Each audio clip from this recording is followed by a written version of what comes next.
Okay.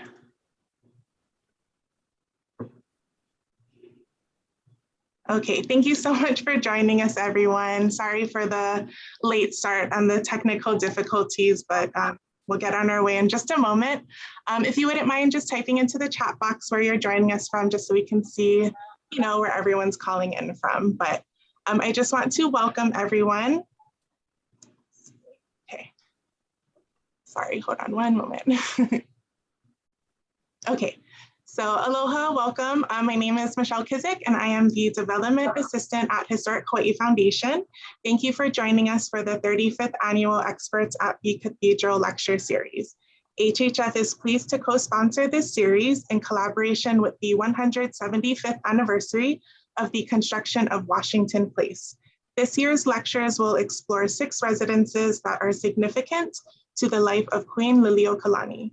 Today's presenter will speak about the Waikīkī residences, Paoakalani, Hamohamo, and Kealohilani. Just to note that all of the lectures are being recorded and also live streamed on the HHF YouTube and Facebook pages, where they may be viewed and shared afterwards. Please type your questions into the chat box on the Zoom menu bar as they arise. Our speaker will respond to them during the Q&A portion at the end and will do their best to address as many as possible. We'd be grateful if you could also take a moment to complete the brief survey that will pop up when you log off after today's presentation. For those new to Historic Hawaii Foundation, we are a statewide nonprofit that helps people save the historic places, sites that tell the stories of the multi-layered history of Hawaii. We do this through education, advocacy, assistance, and protection of and for historic places. Please join me in welcoming Dr. Ralph Kam, who will introduce our speaker today. Thank you. Good afternoon. Don Hibbard is Don Hibbard has worked for 24 years in the Hawaii State Historic Preservation Office, first as an architectural historian, and then as division administrator and deputy SHPO. He has two books, A View from Diamond Head, published in 1986, and Designing Paradise from Princeton Architectural Press in 2006. He has co-authored a book on Honolulu architect Hart Wood in 2010 and authored Buildings of Hawaii in 2011. He holds a PhD in American Studies from the University of Hawaii at Manoa, and Prentice Hall published his dissertation. Unless you think he only knows about historic preservation and architecture, this one was The Role of Rock, which examined the social function of rock music. He has taught courses at the University of Hawaii Manoa and Hawaii Pacific University in the fields of architectural history and historic preservation. And for the past 20 years, he has provided heritage specialist services for various architectural firms, governmental agencies, and individuals in Hawaii. For those of you who are familiar with the historic preservation world in Hawaii, he really needs no introduction, but he is an expert on all aspects of historic preservation. So without any further ado, Don Hibbard. Okay, thank you, Ralph. I can go up to share screen? Yes.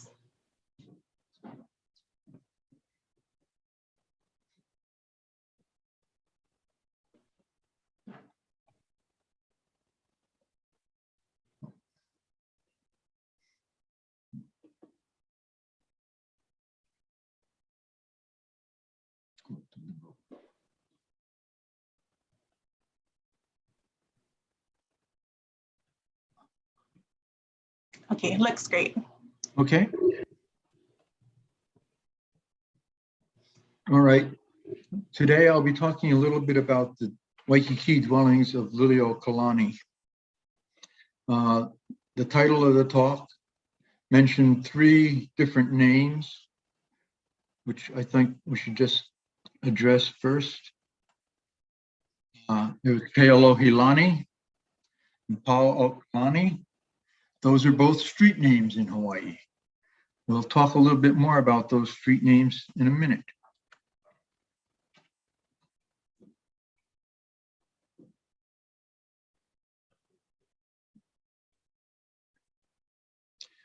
The third name that was mentioned is Hamohamo. Hamohamo is an ili in Waikīkī. You can see it right here. And in this ili, Lili uokalani had her house right here. Right next to that is Uluniu, which is where the Hyatt Regency is now. And Kapiolani and Kalakaua had a house there. Just for orientation, here says bishops, but originally it was Kamehameha V, and it was inherited by Bernice Pauahi Bishop, and that's at Helumoa, and that's where the Royal Hawaiian is. Queen Emma also had a home, and that's where the International Marketplace is. I think this little dot, it's not labeled, but I suspect that's Ainahau. The one we'll be dealing with today is here, Lili uokalani's home. And this is Paoakalani. That's what that street name is for. It's remembering the home of Lili uokalani. Here's a photo of that house, which was taken in the 19th century. As you can see, it's essentially a hip gable roof with a double pitch, which covers the lanai area. On that site today is Lili uokalani Gardens, these two high rises. Lili uokalani was rather fortunate. While Kamehameha V and also Kapiolani and Kalakaua and Queen Emma, they all had to buy their land in Waikīkī from foreigners, because after the Mahele, it was all sold off. But Lili uokalani received her property at Paoakalani from her mother, Analea Kealohilani. And she, of course, was the mother not only of Lili uokalani, but also Kalakaua, and also Miriam Liki. In total, her and her husband Caesar had, they don't know for sure, somewhere at least 7 to 10 children. So they were one of the more productive ali'i.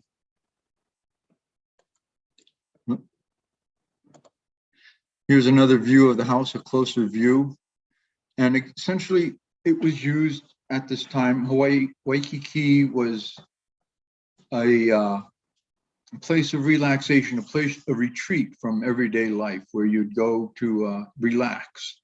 And that's essentially how the Queen used this place throughout her life. One interesting occasion, I thought, at this home was a luau given for this man. This is the Duke of Edinburgh, Prince Alfred Ernst Albert, who was the second son of Queen Victoria. He came to Hawaii in 1869 for a visit, and it was a big to-do because he was the first member of royalty outside of Hawaii to come visit the islands. So it was very, oh wow, a royal member from some other countries coming here to see our country. And so Mrs. John Dominus, the future Lili uokalani, gave him a luau on July 27, 1869 in the afternoon at her home in Hamohamo. The luau was strictly a Hawaiian affair, with the Duke and his cadre of officers and foreign consuls the only foreigners invited to it. Many Hawaiians attended, including King Kamehameha V, the Dowager Queens Kalama and Emma, Bernice Pauahi Bishop, Princess Ruth Kealohilani, and Miriam Liki. It was reported in the newspaper. The Hawaiian Gazette gave it a very favorable rave and said that it was the largest feast that had been spread for many years. And it went on to note that every variety of Hawaiian food was offered to the amusement of the distinguished guest. The Pacific Commercial Advertiser also covered the event, but they had a slightly different view of it. As they mentioned to their readers, we regret to have to chronicle the fact that the disgraceful hula dance was a part of the program, and trust for the sake of common decency that it may be the last time that this relic of heathenism may be performed before such an audience.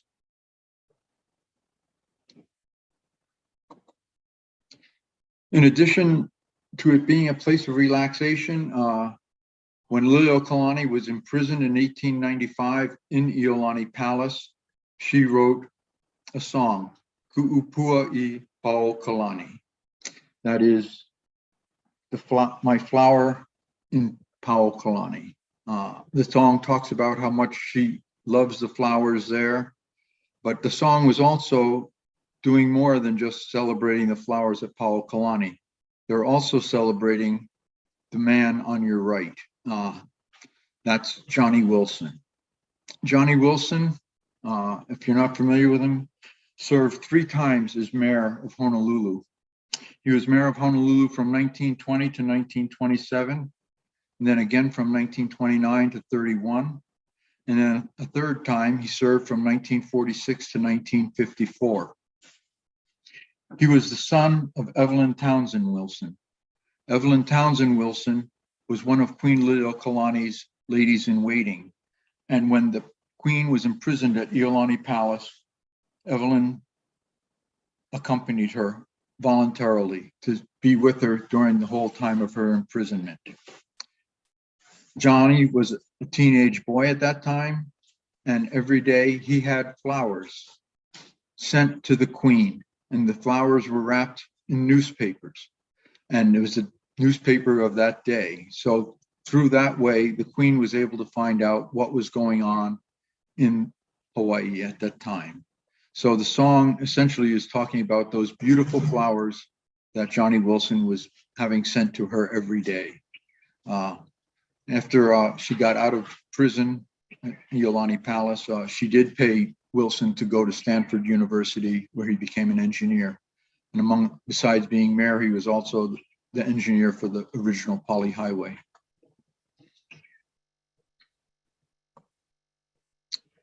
The other street name, Kealohilani, is a memory of the fact of her other home in Waikīkī, which was down by the ocean. It was on the beach at Waikīkī, and it had this little pier running out on it, and the house was back up in here. I haven't found any pictures of this house at all. Again, this was a retreat, a place to get away. Now, Kuhio Beach and the police substation are located on that property. Here's another view of the pier looking out. One example I found of socialization that occurred there, Princess Kailani, after she returned from her going to school in England, sent a letter to Lili uokalani and said, about 10 days ago, Stella Lockett, Helen Parker, and I went over to your place at Waikīkī and took a bath. The water was perfectly lovely. I have had only one dip in the sea so far. As my bathing suits have not arrived yet, we went in by moonlight in nightgowns when no one was around. Such was Waikīkī in 1893. In 1917, Queen Lili uokalani dies. And at that time, Prince Kuhio challenges her will, which gave everything to Lili uokalani trust. He said the will, which was written in 1909, at that time, the Queen was already incompetent and was not able to make a will. And the will does show very shaky handwriting. And he also said he believed that the will, to use the exact quote, was based on fraud, misrepresentation, and artifice. He pointed out that The two witnesses to the will were S.M. Damon and Cecil Brown. While Damon had served the Queen as Minister of Finance, with her overthrow, he became the vice president of the provisional government. And then when the Republic was formed, he became the Minister of Finance for the Republic. Cecil Brown, when after the overthrow, served in the Advisory Council of the Provisional Government. The Advisory Council was essentially the legislature for the Provisional Government. And then once the Republic was established, he became a senator under the Republic. So he's saying, these are men who are contrary. Why is she having such people witness her will? And so he challenges the will in the end of 1917, after her death. He has to go off to Washington in 1918 in January because he is the delegate to Congress for Hawaii. And he asked, please put my contesting of the will on hold till I return. He returns in June, and at that time, it's announced that there's an out-of-court settlement between the prince and Lili uokalani Trust. The settlement has two major provisions. One is regarding Washington Place. The provisions said that the Lili uokalani Trust will dispose of Washington Place to the territory of Hawaii. And Kuhio expressed very strongly that he hoped that this would become the governor's mansion for Hawaii. If the government territory didn't acquire the property, then Kuhio said that a private corporation should be formed and that a memorial to Lili uokalani should be made of the house. Eventually, the territory did acquire the property, and the first governor to live there was Charles McCarthy, and he actually rented the house with his own money before the territory actually acquired the property. He was using it as the governor's mansion before the acquisition of the property. The second major provision of the will was that Kealohilani be given to Kuhio. And Kuhio did acquire this house, tore down the cottage on the property, and he built this house for himself, Pualeilani II. Pualeilani I was the name of Kapiolani's Waikīkī residence. So he built this home for himself, and it was quite a spacious home. And when delegates from Congress or representatives and senators came to Hawaii, he would feast them at this house. Here you can see the interior of the living room.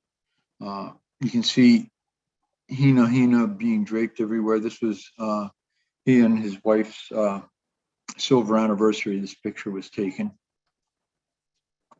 And here's another view of the solarium in the house. So a very handsome house. Kuhio dies in 1922. And at that time, Paradise of the Pacific wrote, in time that house, meaning his house, too shall become forfeit to the Moloch of modernism, and Waikīkī for the Hawaiians will be only a memory. This proved to be only too true. After Kuhio died, his wife remarried and did not reside in this house, and the house was rented out for a number of years as a tea room. And then eventually, the newspaper reported it fell into dark vacancy. In 1935, the city and county acquired the house and tore it down to make way for Kuhio Beach. With the settling of the will, as far as Kuhio and the trust were concerned, other people came forward and challenged the will as well. One of them was this lady, Mrs. Keavi Navahie, and she claimed that she was a second cousin of the Queen, and she was originally from the island of Kauai. She said her grandfather was an uncle of Lili uokalani's. Unfortunately, the only people who could testify to this fact were dead. As a result, her case was dismissed. The circuit court would not recognize her as a descendant of the queen. The second lady who came forth also was Princess Teresa Bellavia. And at first, she came forth in 1917 and said that the 1909 will was invalid because she had in her possession a will that Lili uokalani made in 1917. In that will, the queen left 3/4 of her property to Princess Teresa. She gave Kealohilani to Teresa's daughter and gave Washington Place to her son. Princess Teresa's second husband was Robert Wilcox, who you may be familiar with that name. He was the one who spearheaded the counter-revolution to try and get the queen back in power. Her third husband was Belvale. So she went to court saying that she should be the rightful heir because here is the will to prove it. In court, one of the witnesses to the will, Reverend Kamakapili, admitted on the stand that when he signed as a witness, the queen was not present, that Teresa brought the will to him and asked him to sign as a witness. The second witness, James Kealohilani, also later admitted that yes, the queen was not present. The will was thrown out of court, and Teresa was then charged with conspiracy to forge, and she was sentenced to 3 years in prison. While she was in prison, Kuhio settled out of court with the trust, and at that time, Teresa again came forward and said that she was the rightful heir and should get the property, not Kuhio, claiming she was the great-granddaughter of Lili uokalani's mother. This also was finally thrown out of court, and that ended all disputes regarding the queen's property and the Kealohilani, Paoakalani, and Washington Place. So that's it, what I have for you today. If you have any questions, I'll be happy to answer.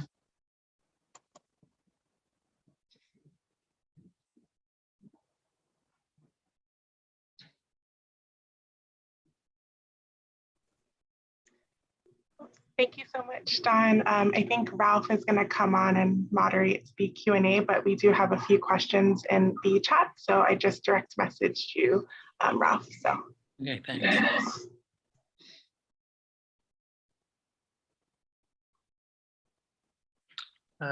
Question, although Prince Kuhio got the home called Kealohilani, the site of the current Kalohilani Hotel was owned by the trust until recently.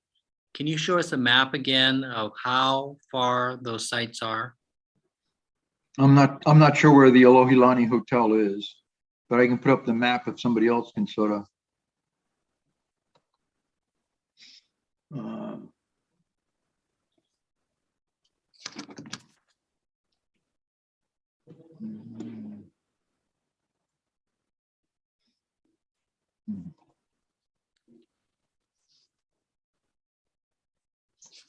Oh, wait a minute, I got it. Wait a second. I'm having problems.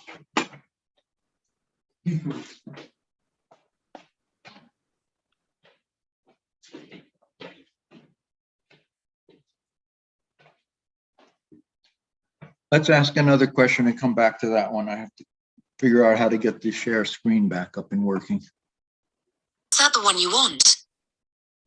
Yes. Oh, wait, here it is. I can call that location. I got it.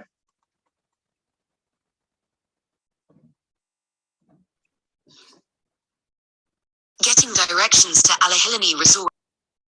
Okay, here's, I Kealohilani was down in this area right here somewhere. So I'm not sure where the Alohilani Hotel is, so I can't really tell you. Here is where the Hyatt is.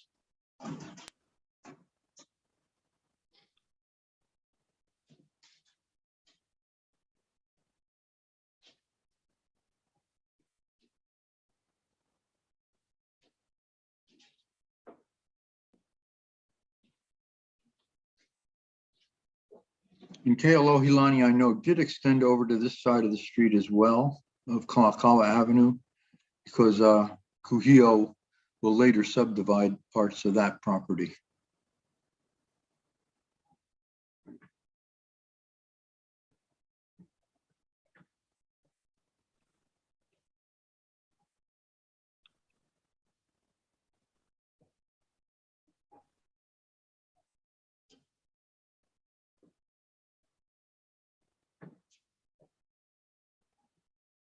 Okay. So there was no home called Hamohamo? No, there's no home. It was located, Paoakalani essentially is located in Hamohamo. Okay. And what was the date that Kealohilani was awarded to Prince Kuhio? 1918. And can you please say what sits now on the two sites, Oh, yeah. Kealohilani and Paoakalani? Queen Emma, or not Queen Emma, Lili uokalani Gardens sits on Paoakalani, and the police station.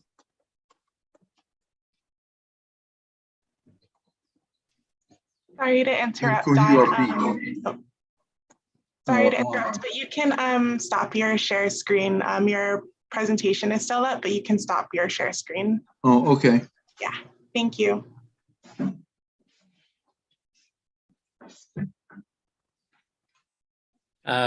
So one of the people said that Kealohilani is on Lili uokalani Street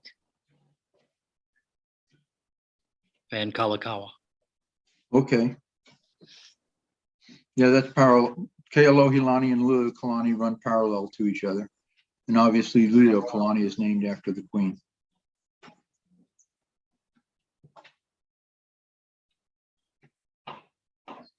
Foster Tower is on the corner of Kealohilani and Kalakaua, and Lili uokalani Trust still owns a percentage of the freehold at Foster Tower. Another one of the viewers today mentioned. Let's see if there are any that I missed. The photo that you showed that had a very large roofed porch, the viewer could not see whether there were interior walls. How similar is this to the no wall design as in Samoa? No wall design of what? As in Samoa. Oh, I don't know about in Samoa, but it does have interior walls. I think the first picture showed the Hamohamo, you could see the walls. There are interior walls, even but it is the one corner is totally open, and I think the pier was more of an open structure. But it's not just Samoa. Open structures, the lanai, that's where the word lanai comes from. Originally, it was an open structure with a roof on it, where Hawaiians worked underneath or relaxed, and then that name became applied to the western porch.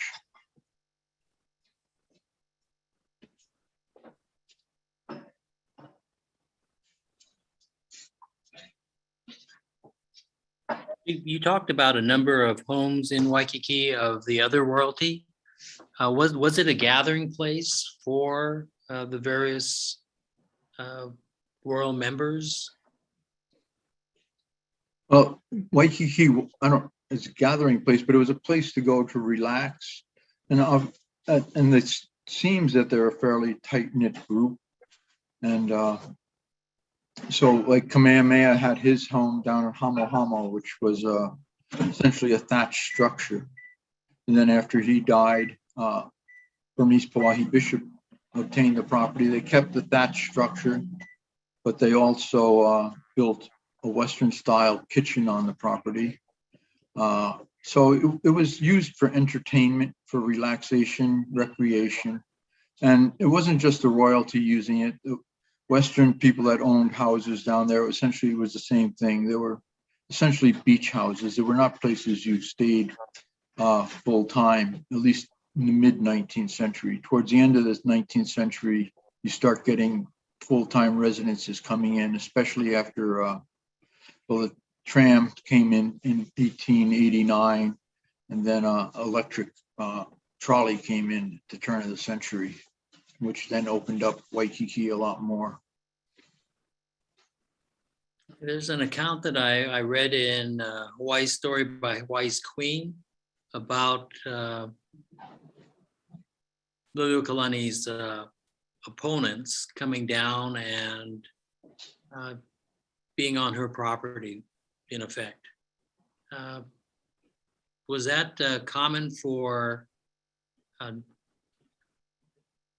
don't want to call them uninvited, but people that would just come down? I've gotten the impression that, I know Lili uokalani was very generous that way, as far as she felt it was a place of hospitality. And so, yes, she did welcome people quite regularly. And even like Kealohilani, telling her after the fact, I used your place. And so, yeah, so I think that, I suspect that's just the impression I have from the little bit I've read, that she did. It was an fairly open as far as people's enjoyment. Do you know anything of the structures, what they were made out of? They look like they're wood frame, but yeah, that's all I know. I have to look closer. Okay. What do you think the source of the dual pitch roof is? Why is there such a structure?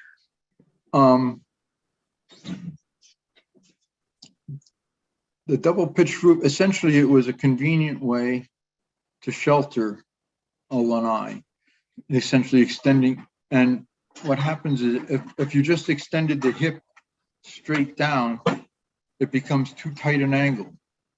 And but by making a double pitch, it elevates the roof sheltering the lanai, so it's easier to access. It gives better protection from sun. So. And do you know if, essentially, like when Dickey used it at the Halekulani, he put casement windows in, and if you just had a straight hip roof, the casements would hit the roof so you had to change that angle in order for your windows to function properly. But that probably was not the reason why originally. There's several early churches in the 1840s, 1850s that used this. The original Kamakapili church was that way, as was Waioli Mission, which still stands on Kauai. There was also a church out in Ewa that had it. And essentially, they used the lanai as an overflow space for people coming to worship. And so it was accommodating that as well. So those are the earliest double pitch hip roofs I've seen. Now, were there any orientation? Did they orient the houses in any way? I can't tell. I don't know what I don't know what direction those photos were taken from. But I was told, I'm trying to remember where I read it. It may have been Heartwood. Most people think, oh, here's the trade wind. Have your lanai facing the trade wind. But that's a fallacy, because if it faces the trade wind, the lanai gathers all the leaves and rubbish from your property. So it's usually facing in a different direction than that. But I don't know which direction the ones that Lili uokalani's were. Okay. Zita shared with us that it may not have been Johnny Wilson that was delivering the flowers. Okay. She indicated that by that time he was in his 20s and may have been on the mainland at that time. Okay, then maybe this, I picked that up off the internet, and I guess I should have researched it a little more. Okay. But I'm trying, I think it was a fairly reputable source, though. I've heard that story before. I've never heard it attached to a Johnny Wilson. Okay. So was Johnny Wilson also responsible for the tunnel that's named after him? No, that came later. Okay, so The tunnels were built in 58, 59. He didn't engineer that. He, because originally the Pali was a trail, but then when it was made into a road in the 1890s, he was the engineer for that. But that road had to go up and over the mountain rather than through the tunnels. The tunnels eliminated a lot of that road. Mm-hmm. So those tunnels are merely they're merely named for him as an honor. Hmm? The tunnel, Wilson tunnels, those are named for Johnny Wilson just as a honor. Yes, I think so. And because he was the original. And actually, if you go up to the Pali Lookout, you can sort of go down to a lower lookout area, and there's a road. They have it gated off, but that's the old Pali Highway, which would have been used before the tunnels were built. I read somewhere that Lili uokalani had a tram that went out, a tram car that she had to take her out to Waikīkī. I'm not aware. I didn't run across that. Okay. Right. But the tram definitely would have been running for the last 15, 16, 17 years of her life. But whether she had a special car, I don't know. But it did go down Paoakalani. Did all of her properties either get disposed of by going to Prince Kuhio or to the trust? Were those the only recipients of property that you know of? I know all her jewelry, her kahili and things of that nature, that was all given to the Bishop Museum. I'm trying to think what else was involved in that too. But Bishop Museum did receive materials from her. I don't know. I don't think they received land. I'm not sure. Okay. Her servants who lived out in Waikīkī, are you familiar where they lived? I think on the property, because if you looked at the first picture I showed, actually had, you know, the main house, but you could see other outbuildings as well. But, so I imagine a caretaker and things would be, others may be living on the property. But you're not aware of any properties, the servants who lived in that Ili. You're not familiar with any of them receiving grants? No, I'm not. No, and her children were given the opportunity to stay in Washington Place, but then that never materialized when they went to the territory. I'm not sure what arrangements were made on that. That was, the papers didn't report about that.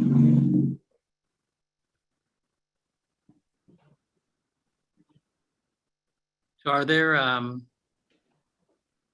you said that you have not found a picture of Kealohilani. Correct. I've only seen pictures of the pier, which obviously is more photogenic. Well, why is it that there are so few pictures of many of the Lili uokalani houses?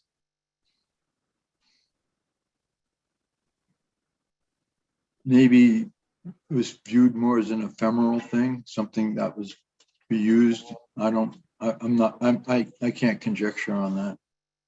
Because I've, the books that the pictures that you had in View from Diamond Head, some of those large estates have numerous pictures of Correct. the structures. Yeah. Most of them, yeah, turn of the century or so, yes. So they were contemporaneous. And I guess maybe didn't feel as important to document or to photograph, didn't want to, oh, here's where I have. You got the palace, you have Washington Place. Mm-hmm. Are there, for you, from a preservation standpoint, are these places that could have been preserved? Is it just the timing of their Lili uokalani dying? You have the preservation of Hanayaka Malama, of Hulihe Palace, but these structures never seem to have fallen in the same categorization. Yeah, I imagine part of it is that I think they're more modest structures. So that may be one function. Also, I think by 1917, people realized that Waikīkī was going to be very valuable properties.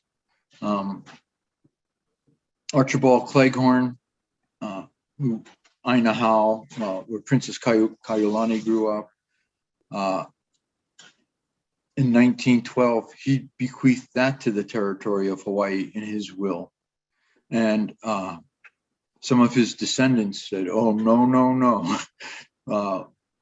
And actually one was in the legislature and was instrumental in having the legislature refuse Ainahau as a gift to be made into a park, a public park in Waikīkī. And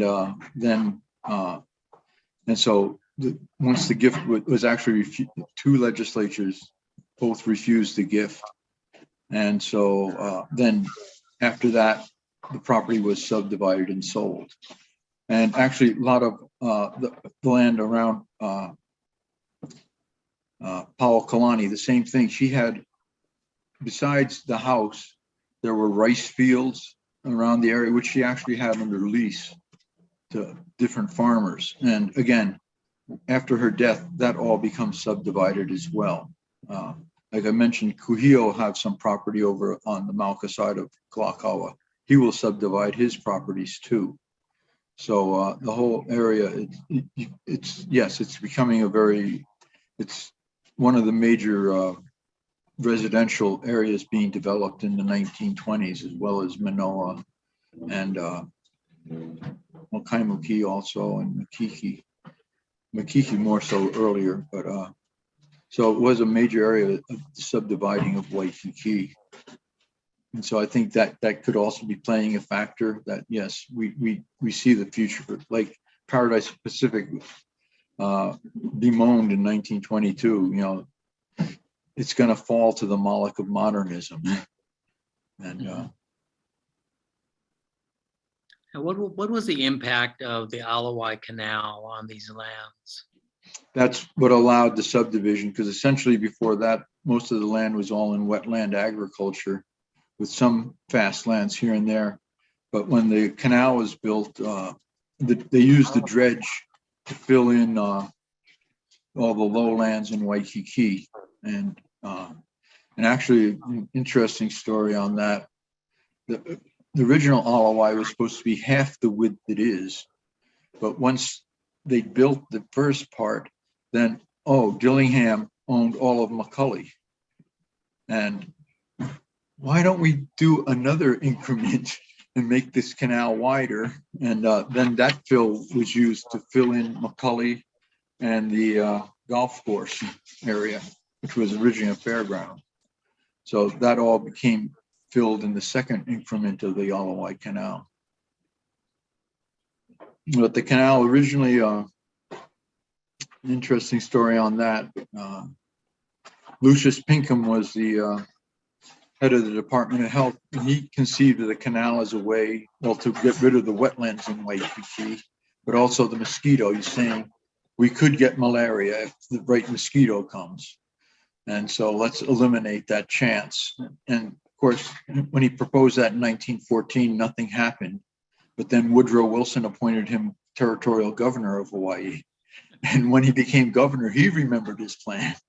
And so then the canal was built.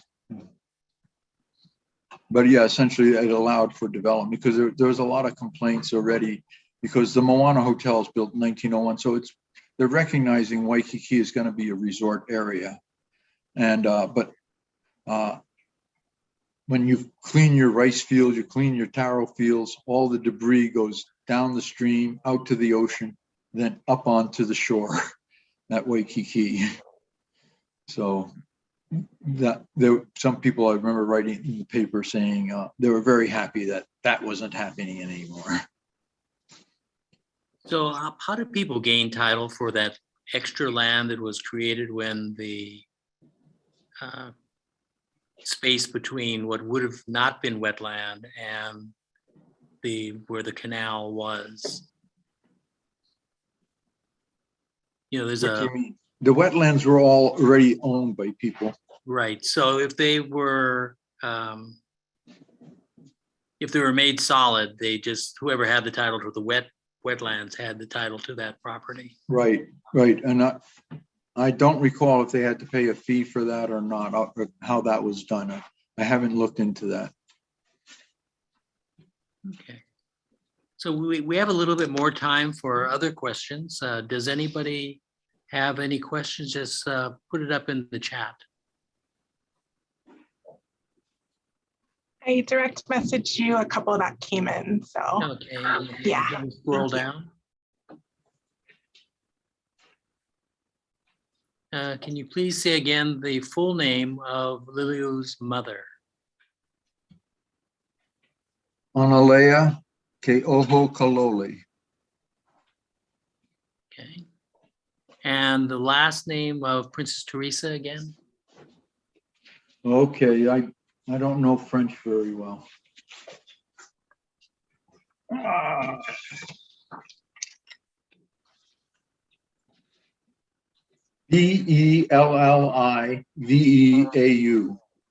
But I'm sorry, I don't have her Hawaiian name. I didn't write it down.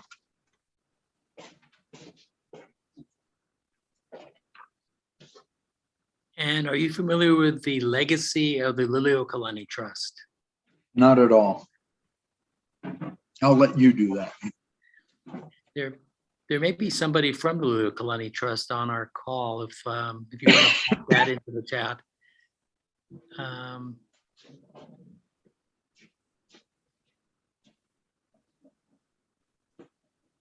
Is the trust like the Kamehameha Schools and Development for proceeds to benefit Hawaiians? And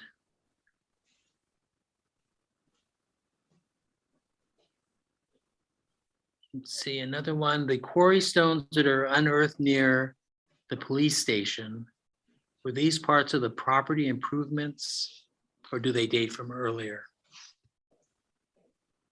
I'm trying to remember now. They were moved there. They weren't originally there.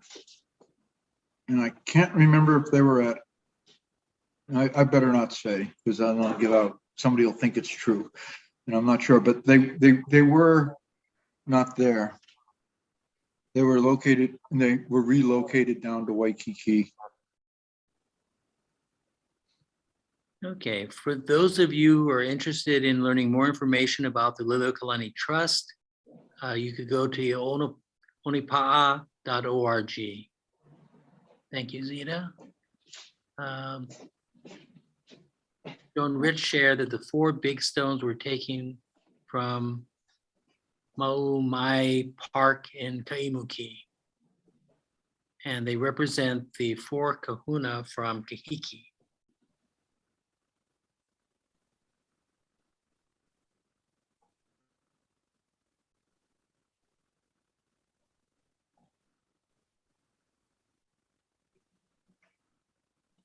Okay, I think that is all the questions we have.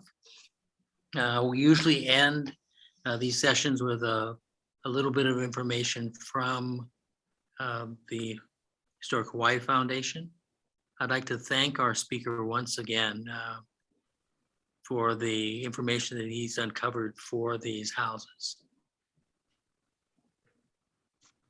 Thank you so much, Ralph and Don. That was amazing. Such a great presentation. You're both such vessels of knowledge and such a great Q&A portion. It was nice to have a little extra time, and it was just so wonderful to hear from you both. So I do want to thank everyone in the audience for joining us today. We hope you enjoyed the presentation. And please join us next week, Thursday, March 10th at noon for our 6th and final lecture, which will explore Iolani Palace. And I just want you to, hold on, let me just share my screen for a sec. And we encourage you to sign up for the HHF e-newsletter at historichawaii.org to stay up to date on upcoming events and other heritage news and activities. And please consider supporting HHF and our work by donating or becoming a member. Visit the Join Us section on our website. And I just want to wish you and your loved ones good health and bright spirits. And we hope to see you next week. And mahalo again to our speaker and moderator. It was such a wonderful presentation, and I'm so grateful to you both. So mahalo, everyone. Have a wonderful rest of your day. Thank you.